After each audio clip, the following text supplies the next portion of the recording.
ベルギーにオプリンズ社という竹関係の方なら知る人ぞ知る有名な会社様があります。もともとは造園から創業された会社様ということですが、すごいのは竹をバイオ技術で培養し鉢植え商品として製造されているところです。オープリンズ社でも非常に大事なのは竹の培養技術ですが、完全に外部の雑菌をシャットアウトした無菌ルームを見学させてもらいました。ここで生まれた竹の赤ちゃんが少しずつ成長するに従って場所を移動していく工程はまるでハイテクの工場を見るような気持ちです。ちょうど自分は今生まれて少し経ったばかりの竹の子供たちの海に浮かんで本当に上機嫌。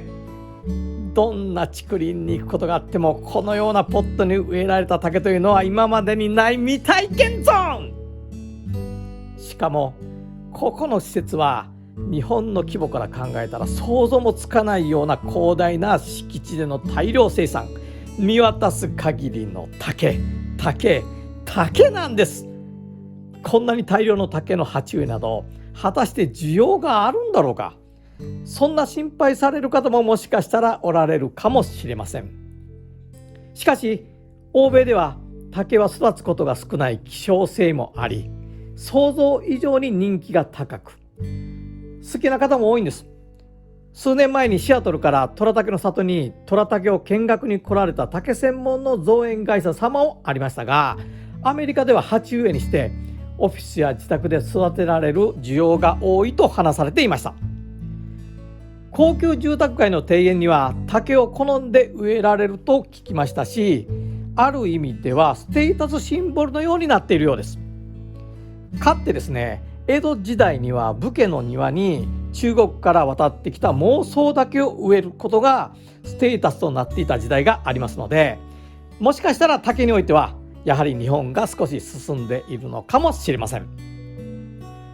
パリでも街を歩いていきますと、レストランやカフェ、デパートなど人の集まる場所には古い街並みと不思議にマッチしている竹の鉢植えが目を引きます。竹はたくましい生命力にあふれている植物です。一年通して青々とした葉は道行く人を和ませ、心安らぐ午後のひとときには欠かせない存在になっているように感じたんです。パリからベルギーのプリンズ社までは数時間の近さです。こちらで育てられた竹たちが大都会の華やいな街に運ばれ、たくさんの方の目を楽しませていると思うとなんだか嬉しくなってきます。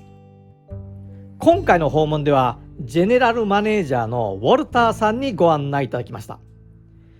わざわざパワーポイントまで用意していただいて、会社の概要から現在の業務内容まで詳しくご説明いただきました。自分は観葉植物としての竹ということでこちらの会社様を知ったのですが、竹の割合が一番多いものの、竹以外にも害虫に強い新しい品種の植木など庭園の樹木全般をされていて、フランスの宮殿や美術館などで見ることのできる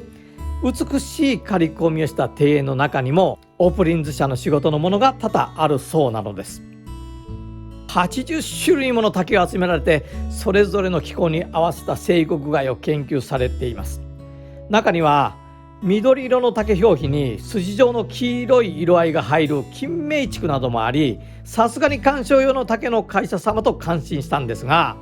これだけの背丈が高い竹でも鉢植えで育てているのが印象的でした。大きな竹用のハウスの中には天井にスプリンクラーが取り付けられていましたが、野外でたくさん育てている鉢植えにはそれぞれに細いホースが伸びて土中に刺さっています。これは自動給水システムで一定の時間で水が供給されるようになっているんです。オープリンズ社では日本では考えられないような広さと規模を誇ります。そんな中で竹という生き物を管理されていますから、人の力も当然多用されているんですが、あちらこちらで自動化の工夫が目につくんです。これをウォルターさんは改善と笑いながら話されます。さすが竹を中心にされている会社様ということでもないと思うんですが、日本の会社の企業文化を積極的に取り入れられていました。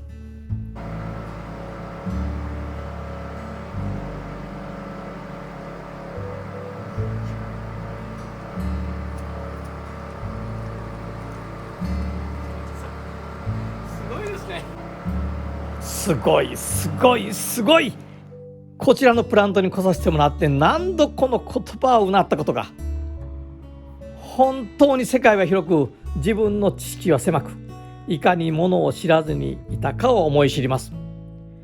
ウォルターさんがポットから竹を引き抜いて見せてくれました。竹の生命力とはとっても強い。根を張る力も尋常ではありません。小さなポットの中で竹の生きる力が渦巻いているように思いました。作業場では次々に運ばれてきたポット入りの竹が作業員の方たちによって仕分けられています。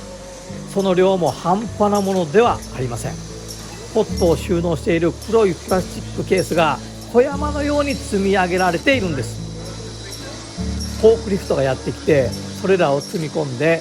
再び運んでいきます。こんな流れ作業が朝から晩まで毎日のように続いているんでしょうか。それはそうだろうと思うんです。なんせはるか向こうまで広がるビニールハウス。サッカーでもフットボールでも野球でも好きなだけやれそうな広々としたプラントの向こうまでフォークは運んでいってしまいました。日本で竹と農業といえば、まずタケノコ栽培を思い浮かべるのですが、竹そのものをこうやって大切に増やし育てていくという発想自体が新鮮で、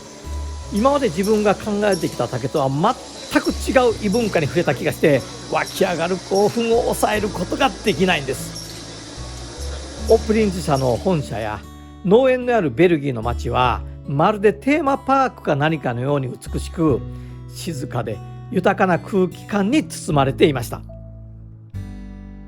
人と自然が見事に調和するこの素晴らしい環境で、ヨーロッパ各地で見られる竹が育てられると思ったら、この町はその竹たちの故郷であるわけです。日本唯一のふるさともこの町のようにいつまでも帰るべき故郷でありたい、そんなことを心に誓うんです。